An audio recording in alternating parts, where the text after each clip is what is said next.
बुद्ध के शिक्षण में कर्म सिद्धांत एक महत्वपूर्ण अवधारणा है। उनके अनुसार प्रत्येक व्यक्ति अपने कर्मों का स्वामी होता है और किए गए कर्मों का फल उसे वर्तमान तथा भविष्य में मिलता है। कर्म का अर्थ केवल शारीरिक क्रियाओं से नहीं, बल्कि विचारों, वाणी और भावनाओं से भी है। बुद्ध मानते थे कि कर्म की उत्पत्ति इच्छाओं और मानसिक अवस्थाओं से होती है।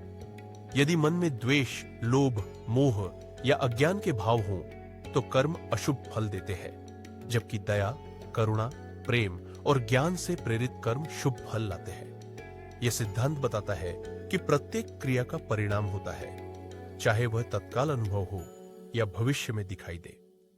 पुनर्जन्म के सिद्धांत के अनुसार पिछले कर्मों का प्रभाव अगले जन्म में भी रहता है और यह निर्धारित करता है कि व्यक्ति उच्च लोक में जन्म लेगा या निम्न लोक में।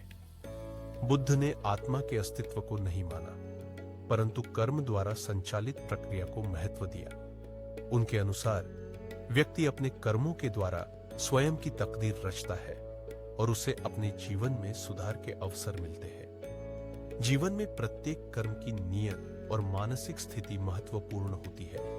उन्होंने भाग्यवाद के विचार को अस्वीकार करते हुए स्पष्ट किया कि प्रत्येक व्यक्ति अपने कर्मों के लिए स्वयं जिम्मेदार है।